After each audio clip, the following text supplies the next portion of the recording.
voix du savoir. Là où chaque parole éveille ton cœur et rapproche ton âme d'Allah. Dans un petit village, étendu au pied des montagnes, vivait un vieillard nommé Ibrahim. Il avait plus de 70 ans, peut-être même un peu plus. Mais les années avaient fini par se mélanger, comme les souvenirs qui s'effacent quand la mémoire fatigue.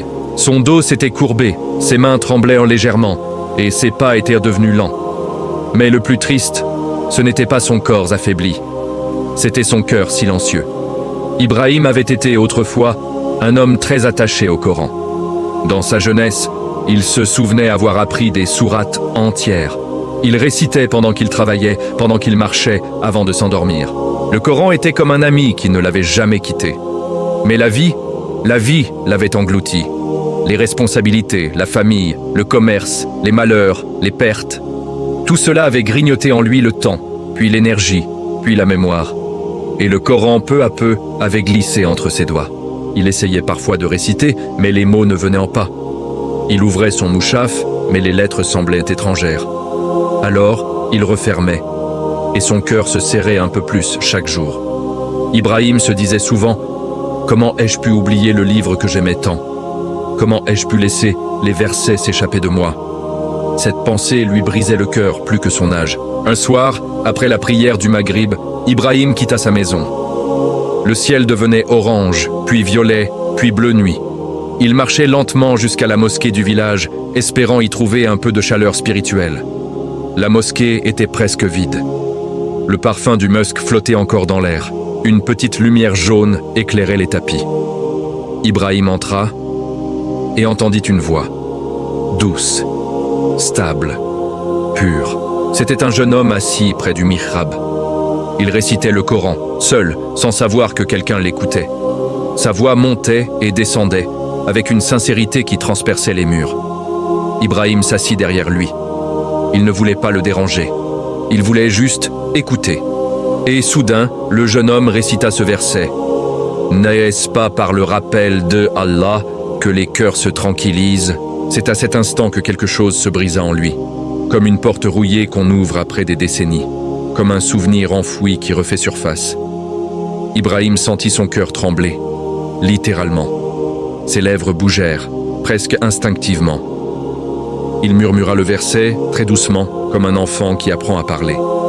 Et plus il répétait, plus quelque chose se rallumait en lui. Un frisson lui parcourut tout le corps. Ses yeux se remplirent de larmes. Le jeune homme s'arrêta. Il se retourna surpris et découvrit le vieillard en pleurs. « Mon père, est-ce que vous allez bien ?» Ibrahim essuya ses yeux. Mais ils ne cessèrent de couler. Ce verset, je le connaissais, je le récitais quand j'avais ton âge, mais je l'avais oublié. Et maintenant, Allah me le rend. Le jeune homme s'approcha et s'assit à côté de lui. Le prophète Muhammad, paix et bénédiction sur lui, a dit « Les cœurs se rouillent comme le fer, et c'est le rappel d'Allah qui les polit. » Ibrahim posa une main sur sa poitrine. Il ressentait un poids qui se levait, comme si son âme respirait de nouveau. « Mon fils, je croyais que mon cœur était trop vieux pour se réveiller, mais Allah vient de me prouver que non. » Ce soir-là, Ibrahim rentra chez lui le cœur brûlant. Il prit son mouchaf posé sur l'étagère, un mouchaf qui avait pris la poussière, et il le plaça contre sa poitrine. Il s'assit, il ouvrit la première page. Ses yeux cherchèrent des mots, des lettres, des souvenirs.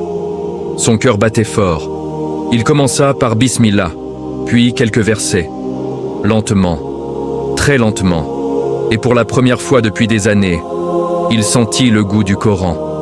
Ce goût que seuls ceux qui ont aimé Allah comprennent. Il continua, lettre après lettre, verset après verset. Parfois, un verset lui revenait. Parfois, il s'arrêtait. Parfois, il pleurait. Mais il ne s'arrêtait plus. La nuit avançait, mais lui ne sentait pas le temps passer. Il récitait, il répétait, il réapprenait.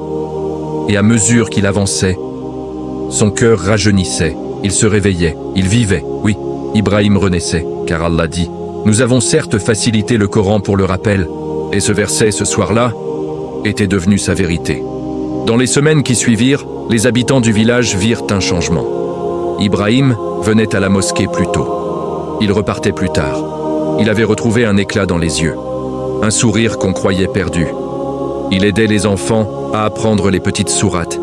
Il récitait doucement après chaque prière. Il murmurait des versets en marchant. Le Coran n'était plus un souvenir, il était redevenu sa lumière. Et lui-même disait souvent aux jeunes du village « Ce n'est pas vous qui tenez le Coran, c'est le Coran qui vous tient. Même si vous l'oubliez un jour, il ne vous oubliera jamais. » Parce que il avait compris une vérité immense. Le Coran abandonne jamais celui qu'il a aimé sincèrement. Pas même après des années d'oubli, pas même après toute une vie. Si cette histoire a touché ton cœur, alors souviens-toi, le Coran t'attend.